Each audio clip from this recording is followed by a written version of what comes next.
ಶ್ರೀ ಮದನಂತೇಶ್ವರ ಸಿದ್ಧಿವಿನಾಯಕ ದೇವಳದ ಅಷ್ಟಬಂಧ ಬ್ರಹ್ಮಕಲಶೋತ್ಸವ ಹಾಗೆ ಮೂಡಪ್ಪ ಸೇವೆ ಈ ಒಳ್ಳೆಯ ಸುಸಂದರ್ಭ ಸಮೀಪಿಸ್ತಾ ಇದೆ. ಇನ್ನೇನು ದಿನಗಣನೆಯಲ್ಲಿ ಇದ್ದೇವೆ, ದಿನಗಳು ಹತ್ತಿರ ಬರ್ತಾ ಇದೆ. 90 ಕೇವಲ 90 ದಿನಗಳ ಇದ್ದೇವೆ. ಅದರಿಂದಾಗಿ ಇಲ್ಲಿ ಬಹಳಷ್ಟು ನೀವು ಎಲ್ಲರೂ ಕೂಡ ತ್ರಿಕರಣಪೂರ್ವಕ ಇಲ್ಲಿ ಕೆಲಸವನ್ನು ನಡೆಸ್ತಾ ಇದ್ದೀರಿ. ಎಲ್ಲ ವೈಯಕ್ತಿಕ ಕೆಲಸಗಳನ್ನೆಲ್ಲ ಬದಿಗಿಟ್ಟು ನಿಮ್ಮ ಸ್ವಂತ ದೇವರ ಕೆಲಸ ನಮ್ಮದೇ ಕೆಲಸ ಅಂತ ಹೇಳ್ಕೊಂಡು ಎಲ್ಲರೂ ಕೆಲಸವನ್ನು ಮಾಡ್ತಾ ಒಂದು ಧನ್ಯತೆಯನ್ನು ಅನುಭವಿಸ್ತಾ ಇದ್ದೀರಿ ಅಂತ ನಾನು ಭಾವಿಸ್ತೇನೆ.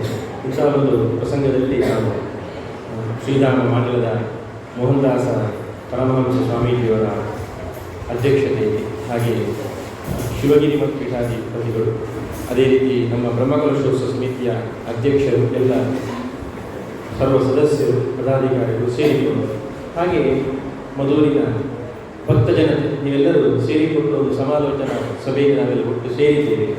ಅಂದರೆ ದೇವರು ಏನೋ ಒಂದು ಸಂಕಲ್ಪ ಮಾಡಿದ್ದಾರೆ, ಅದನ್ನು ನಾವು ಜಾರಿಗೊಳಿಸಲಿಕ್ಕೆ ನಾವೊಂದು ನಮ್ಮ ಕರ್ತವ್ಯವನ್ನು ನಿರ್ವಹಿಸುವಲ್ಲಿ ನಾವೆಲ್ಲ ಒಟ್ಟು ಸೇರಿದ್ದೇವೆ ಅಂತ ಈಗ ಶ್ರೀಗಳು ಹೇಳಿದರು. ಅದೇ ರೀತಿ ದೇವರ ಸಂಕಲ್ಪ ತಿರುವನಂತಪುರದಿಂದ ಒಂದು ರಥ ಈ ಬ್ರಹ್ಮಕಲಶೋತ್ಸವ ಸಮಯದಲ್ಲಿ ನಮ್ಮ ಮಧೂರು ಕ್ಷೇತ್ರಕ್ಕೆ ಬರಬೇಕು, ರಥಯಾತ್ರೆ ಆಗಬೇಕು ಅಂತ ಅಲ್ಲಿ ಹೋದಾಗ ಅವರಿಗೆ ದೇವರೇ ಪ್ರೇರಣೆ ಕೊಟ್ಟು ನಡೆಸುವುದು ಅಂತ ಮದನಂತೇಶ್ವರನೇ ಸಿದ್ಧಿವಿನಾಯಕರೇ ಪ್ರೇರಣೆ ಕೊಟ್ಟು ನಡೆಸ್ತಾ ಇದ್ದಾರೆ. ಇದು ಬಹಳ ಉತ್ತಮವಾದಂಥ ಕಾರ್ಯಕ್ರಮ. ಯಾಕೆ ಹೇಳಿದರೆ ದೇವಸ್ಥಾನಗಳ ಬ್ರಹ್ಮಕಲಶೋತ್ಸವ ನಡೆಯುವ ಸಮಯದಲ್ಲಿ ಮುಖ್ಯವಾಗಿ ಆಗಬೇಕಾದ ಏನು ಹೇಳಿದರೆ ಹಿಂದೂ ಧರ್ಮದ ಜಾಗೃತಿ ಆಗಬೇಕು. ಹಿಂದೂ ಧರ್ಮ ಜಾಗೃತಿ ಆದರೆ ಮಾತ್ರ ಈ ದೇವಸ್ಥಾನಗಳನ್ನು ಉಳಿಲಿಕ್ಕೆ ಸಾಧ್ಯ. ಇಲ್ಲದಿದ್ದರೆ ನಾವು ಇಷ್ಟೆಲ್ಲ ಖರ್ಚು ಮಾಡಿ ಜೀರ್ಣೋದ್ಧಾರ ಎಲ್ಲ ಮಾಡಿದ ದೇವಸ್ಥಾನಗಳಿರುವುದು ಹಿಂದೂ ಭಕ್ತರಿಗೆ ಪುರಸ್ಕರಿಸುವುದು ಅಂತ ಹಿಂದೂ ಧರ್ಮವೇ ನಶಿಸಿ ಹೋಗ್ತಾ ಇದೆ ಅಂತ ಹೇಳಿದರೆ ಈ ದೇವಸ್ಥಾನಗಳ ಉಪಯೋಗವೇ ಕಾಣುವುದಿಲ್ಲ. ಅದರಿಂದಾಗಿ ನಾವು ಹಿಂದೂ ಧರ್ಮವನ್ನು ಗಟ್ಟಿಗೊಳಿಸತಕ್ಕಂಥ ಕೆಲಸ ಇದರ ಜೊತೆಗೆ ನಡೆಯಬೇಕು. ಆದ್ದರಿಂದಾಗಿ ದೇವರು ಪ್ರೇರಣೆ ಕೊಟ್ಟು ಕಾಣ್ತದೆ. ರಥಯಾತ್ರೆಯ ಮೂಲಕ ಎಲ್ಲ ಹಿಂದೂ ಭಕ್ತರು ಯಾರು ಕೇರಳದಲ್ಲಿ ಇದ್ದಾರೆ ಅವರೆಲ್ಲರನ್ನು ಜಾಗೃತಿಗೊಳಿಸಿ ಮಧೂರು ಕ್ಷೇತ್ರಕ್ಕೆ ತರಿಸಿಕೊಡ್ಬೇಕು. ಹೀಗೆ ಬರುವುದಕ್ಕೂ ಒಂದು ಜಾಗೃತಿಯನ್ನು ಬರುವುದಕ್ಕೂ ವ್ಯತ್ಯಾಸ. ಆದ್ದರಿಂದಾಗಿ ರಥಯಾತ್ರೆಯ ಮೂಲಕ ಹಿಂದೂ ಧರ್ಮದ ಘೋಷಣೆ ಆಗ್ತದೆ. ಎಲ್ಲರಿಗೂ ಕೂಡ ಒಂದು ನಾವು ಧರ್ಮದ ಮಾರ್ಗದಲ್ಲಿ ನಡೆಯಬೇಕು ಅಂತ ಕಾಣ್ತದೆ. ಧರ್ಮವು ರಕ್ಷಿತ ನಾವು ಧರ್ಮವನ್ನು ರಕ್ಷಿಸಿದರೆ ಧರ್ಮ ನಮ್ಮನ್ನು ರಕ್ಷಿಸ್ತದೆ.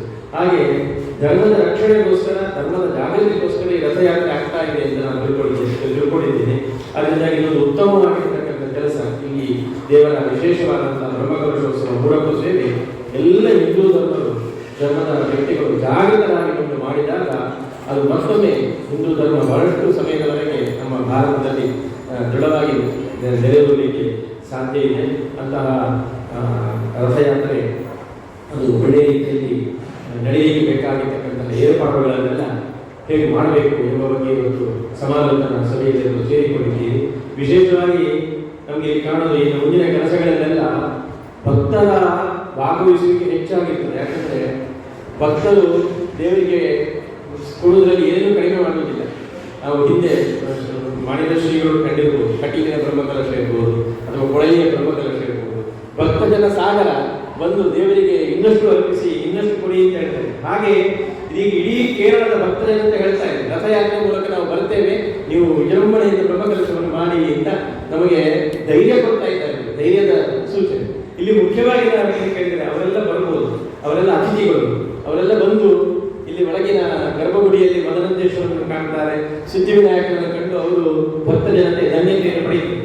ಆದರೆ ನಾವು ಇಲ್ಲಿ ಇರುವವರು ಆ ಬರುವ ಭಕ್ತರಲ್ಲಿ ದೇವರನ್ನು ಕಾಣಬೇಕು. ಅವರನ್ನು ಇಲ್ಲಿ ಗರ್ಭಗುಡಿ ಒಳಗೆ ದೇವರನ್ನು ಕಂಡರೆ ನಾವು ಬರುವ ಭಕ್ತರಲ್ಲಿ ದೇವರನ್ನು ಕಾಣಬೇಕು. ಯಾಕಂದ್ರೆ ಅಷ್ಟು ದೂರದಿಂದ ಅವರು ಕೆಲವು ದಿನಗಳನ್ನೆಲ್ಲ ಕ್ರಮಿಸಿಕೊಂಡು ಇಲ್ಲಿ ಬರುವಾಗ ಅವರಿಗೆ ಬೇಕಾಗಿರತಕ್ಕಂತಹ ಏನು ಪಾನೀಯ ವ್ಯವಸ್ಥೆ ಇರ್ಬೋದು ಅಥವಾ ಊಟೋಪಚಾರದ ವ್ಯವಸ್ಥೆಗಳಿರ್ಬೋದು ಅಥವಾ ಅವರನ್ನ ಆಧಾರದಿಂದ ಬರಮಾಡಿಕೊಳ್ಳುವಂಥದ್ದು ಇರ್ಬೋದು, ಇದೆಲ್ಲ ವ್ಯವಸ್ಥೆಗಳ ಕಡೆಗೆ ನಾವು ಮುಖ್ಯವಾಗಿ ಗಮನ ಕೊಡಬೇಕಾಗ್ತದೆ. ನಾವು ಆದ್ದರಿಂದ ಆ ನಿಟ್ಟಿನಲ್ಲಿ ನಾವು ಉಳಿದವರೆಲ್ಲ ಗೆಸ್ಟ್ ಆದರೆ ನಾವು ಹೋಸ್ಟ್ ಆಗಿರ್ತಕ್ಕಂಥ ನಾವು ಹೋಸ್ಟ್ ಆಗಿರುವವರು ಬಹಳಷ್ಟು ವ್ಯವಸ್ಥಿತವಾಗಿ ಇದನ್ನು ಚೆಂದಗೊಳಿಸಲಿಕ್ಕೆ ಏನು ಬೇಕು ಅದಕ್ಕೆ ಬೇಕಾದಂತಹ ಜಾಗೃತೆಯನ್ನು ನಾವು ಇಲ್ಲಿ ಮಾಡಿಕೊಳ್ಬೇಕಾಗ್ತದೆ. ಬಿಟ್ಟರೆ ರಥಯಾತ್ರೆ ಇದು ಬಹಳ ಘೋಷಯಾತ್ರೆಯಾಗಿ ಅದು ಇಲ್ಲಿಗೆ ಬರುವುದರಲ್ಲಿ ಸಂದೇಹವೇ ಇಲ್ಲ.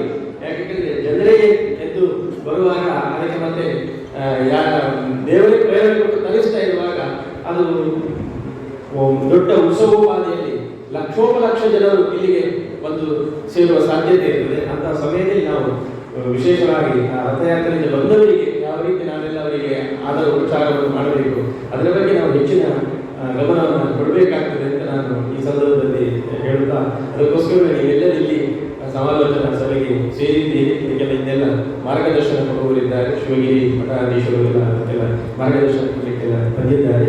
ಎಲ್ಲರ ಮಾರ್ಗದರ್ಶನದಿಂದ ಈ ರಥಯಾತ್ರೆಯು ಬಹಳ ಅದ್ದೂರಿಯಾಗಿ ಯಶಸ್ವಿಯಾಗಿ ನಡೆಯಲಿ. ತನ್ಮೂಲಕ ನಮ್ಮ ಮಧುವಿನ ಏನು ಐತಿಹಾಸಿಕವಾಗಿರತಕ್ಕಂತಹ ಬ್ರಹ್ಮಕಲಶೋತ್ಸವ ಮಹಾಮೂರತೋತ್ಸವ ಅದು ಕೂಡ ಮದನದೇಶದ ಸಿದ್ಧಿವಿನಾಯಕ ದೇವರಿಗೆ ಸಮರ್ಪಿತವಾಗಲಿ ಎಂದು ನಾನು ವಿಶೇಷವಾಗಿ ಶ್ರೀದೇವರ ಸನ್ನಿಧಾನದಲ್ಲಿ ಪ್ರಾರ್ಥಿಸುತ್ತಾ ನನ್ನ ಮಾತುಗಳಿಗೆ ವಿರಾಮವನ್ನು ಹೇಳುತ್ತೇನೆ. ಶ್ರೀಕೃಷ್ಣ.